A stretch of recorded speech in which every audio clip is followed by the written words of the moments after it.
कहानी उन लोगों के लिए है जिन लोगों को भूत प्रेत, demonic possession, black magic, dark rituals, इन सब चीजों पे विश्वास नहीं होता है। इस कहानी के 174 से भी ज्यादा गवाह हैं जो कि उस टाइम ये सब अपनी आंखों से देख रहे थे, वहाँ पर मौजूद थे। ये कहानी है एक साउथ अफ्रीकन लड़की की जिसने अपने भोलेपन में गलती से शैतान के साथ में अपनी आत्मा का सौदा कर लिया था। इस वीडियो में आप जानेंगे आपकी एक गलती आपकी पूरी जिंदगी को कैसे बर्बाद कर सकती है। तो चलिए शुरू करते हैं आज का खौफनाक video. Body in the blood! In the name of our Lord. You have to fight. I don't want to go to hell! Scared. Not even a little. Clara जर्बाना सीले। क्लारा का जन्म सन 1890 में साउथ अफ्रीका के Christian community में हुआ था। Clara के पैदा होते ही कुछ टाइम बाद क्लारा के मम्मी पापा गुजर जाते हैं एंड इनका कोई रिश्तेदार भी नहीं होता है। इसी कारण की वजह से क्लारा को पास के ही एक क्रिश्चियन अनाथालय चर्च में भेज दिया जाता है जिसका नाम सेंट माइकल मिशन स्कूल था। धीरे धीरे क्लारा बड़ी होने लगती है। क्लारा की पूरी देखभाल चर्च की नन्स करती है। क्लारा बहुत ही ओबीडियंट, सिंसियर और एकदम काम से काम रखने वाली लड़की थी और अब क्लारा 16 साल की हो चुकी थी। एक दिन क्लारा भागकर अपने चर्च की नन के पास जाती है और बोलती है, प्लीज मैम मुझे बचा लो वरना ये शैतान मुझे मार डालेगा।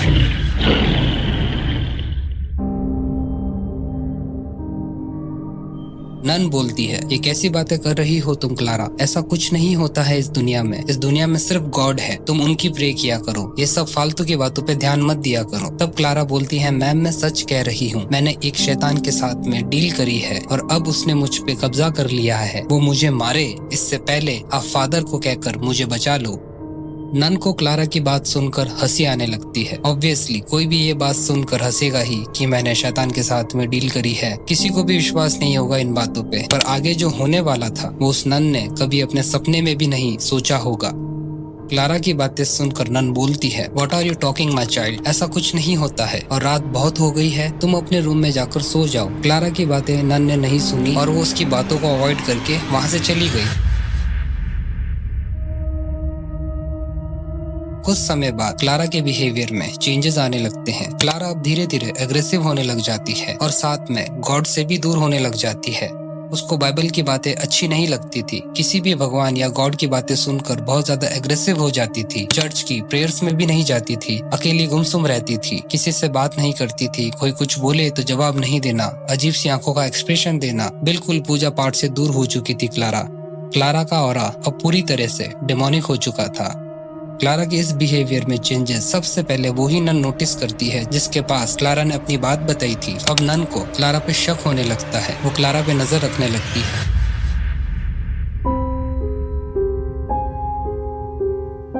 एक दिन रात को क्लारा चर्च में नहीं होती है। नन उसको ढूंढने लग जाती है। तब नन देखती है क्लारा चर्च के बाहर खड़ी होकर किसी से तो बात कर रही है। नन उसके पास जाती है और साइड में खड़ी होकर सुनने लगती है कि वो क्या बातें कर रही है। क्लारा के अलावा वहाँ पर कोई नहीं होता। ऐसा लग रहा था कि क्लारा अपने आप से ही बात कर रही है।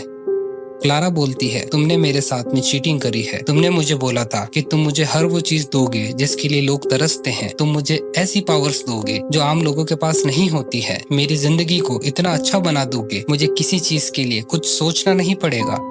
बट तुम इन सब के बदले में मेरी जान मांग रहे हो, मुझे मार रहे हो, मेरे साथ में जानवरों से भी बदतर सुलूक कर रहे हो, मुझे चोट पहुंचा रहे हो, तकलीफ दे रहे हो। तुमने झूठ बोला था मुझसे।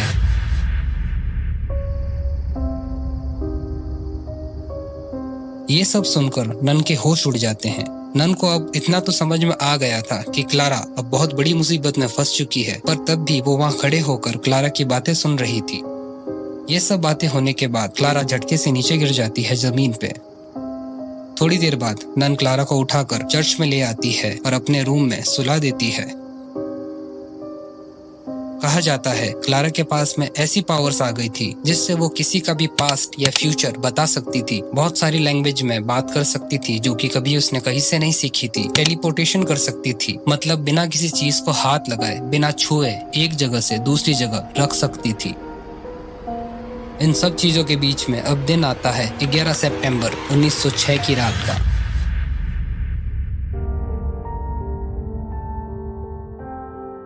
जब क्लारा चर्च में बहुत जोर से चिल्लाने लग जाती है, अपने कपड़े फाड़ने लग जाती है, उसके अंदर से जानवरों की घुर्राने की आवाज आने लगती है। ऐसा लगता है कि जैसे उसके शरीर में 1000 भेड़िए एक साथ मिलकर जोर जोर से चिल्ला रहे हो। भारी से भारी सामानों को उठाकर यहाँ से वहाँ फेंकना। क्लारा अब पूरी तरह से आउट ऑफ कंट्रोल हो चुकी थी। तभी चर्च के लोग क्लारा को पकड़ने लग जाते हैं, पर क्लारा में इतना पावर आ गया था कि वो एक हट्टे कट्टे इंसान को पेपर की तरफ फेंक रही थी। तब भी कैसे न कैसे करके लोग क्लारा को पकड़ लेते हैं।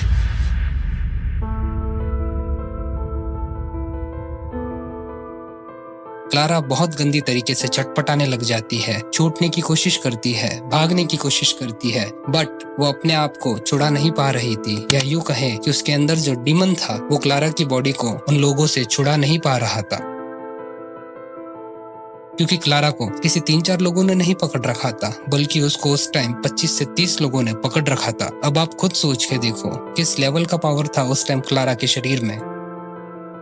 तभी एक नन क्लारा के सर पे जीसस का क्रॉस लगा देती है। जैसे ही क्रॉस उसके सर पे लगता है, क्लारा उसी टाइम बेहोश हो जाती है और फिर उसको रूम में ले जाया जाता है और बेड पे बांध दिया जाता है। पर जब क्लारा को वापस होश आने लगता है, तभी वो पावर्स उसमें वापस आने लगती है। क्लारा सारी रस्सियां तोड़ देती है जिससे उसको बेड पे बांध रखा था, और अब वो लिटरली हवा में 5 फीट ऊपर बिना किसी सहारे के उड़ने लगती है।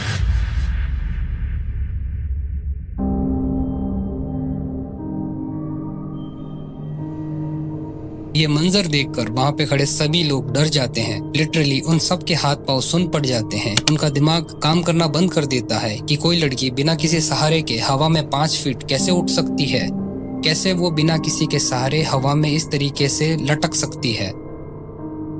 और अब तक चर्च के फादर्स इरासम्स एंड मैनसुएटी आ जाते हैं क्लारा के रूम में, और वो क्लारा को हवा में उड़ता देख जीसस का होली वाटर क्लारा के शरीर पे फेंकते हैं। होली वाटर फेंकते ही क्लारा धड़ाम से अपने बेड पे गिर जाती है और वापस बेहोश हो जाती है। मामले की गंभीरता को देखते हुए फादर इरासम एंड मैनसुएटी एक्सॉर्सिज्म की परमिशन लेते हैं चर्च से और एक्सॉर्सिज्म करना चालू करते हैं।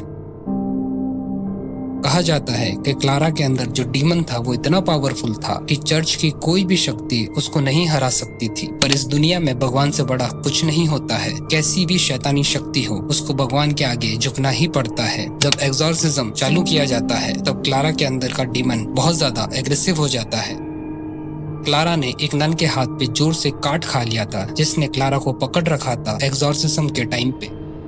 जैसे जैसे फादर अपने रिचुअल करते जा रहे थे, क्लारा की तबीयत और खराब होती जा रही थी और अब क्लारा वापस आउट ऑफ कंट्रोल हो जाती है।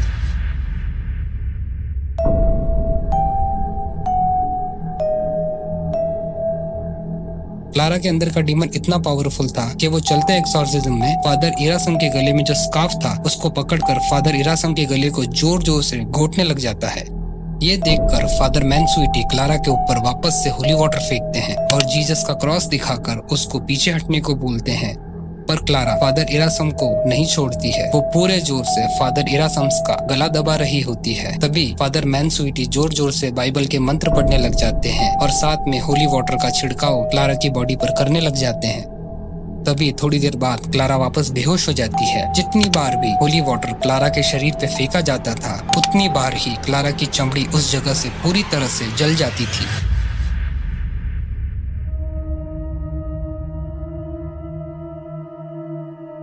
क्लारा के होश में नहीं होने के कारण एक्सॉर्सिज्म को उसी रात रोक दिया जाता है और क्लारा को वापस बेड पे बांध दिया जाता है होली वाटर का घेरा बनाकर, और रूम के गेट को भी लॉक कर दिया जाता है बाइबल के मंत्रों से।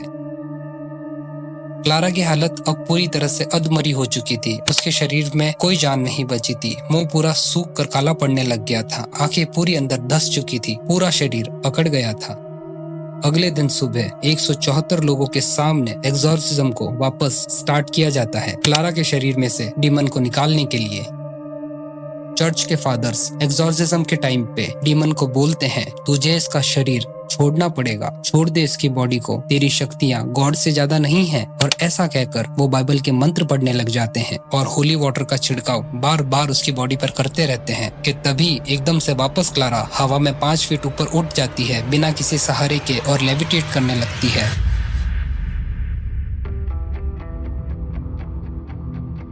और अब दोनों चर्च के फादर अपना पूरा जोर लगा के एग्जॉर्सिज्म करने लग जाते हैं कि तभी वापस क्लारा एकदम से नीचे गिर जाती है बेड पे और पूरे कमरे में एक अजीब सी बदबू फैल जाती है।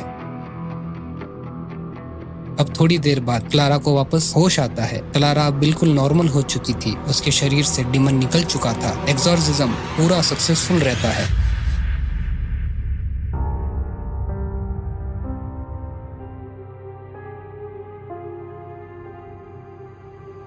क्लारा फादर को थैंक्स बोलती है उसकी जिंदगी को बचाने के लिए और इस एग्जॉर्सिज्म के बाद क्लारा 6 साल और जीती है और महज 22 साल की उम्र में क्लारा की मौत हो जाती है, बहुत ही रहस्यमय तरीके से हार्ट फेलियर की वजह से। ये आज तक किसी को नहीं पता कि क्लारा उस डीमन के कांटेक्ट में आई कैसे किया उसने उस डीमन से कांटेक्ट। आप लोग क्या सोचते हैं इसके बारे में, कैसे हुआ होगा क्लारा का उस डीमन से कांटेक्ट? आप लोग अपनी राय मुझे कमेंट्स में जरूर बताएं। तो गाइस, ये थी आज की स्टोरी। आई होप आपको मेरी स्टोरीज पसंद आती होगी। अगर आपको मेरी स्टोरीज पसंद आती है तो चैनल को सब्सक्राइब और वीडियो को लाइक शेयर करना ना भूलें। मिलते हैं अगली खौफनाक वीडियो में, तब तक सावधान रहें, सतर्क रहें।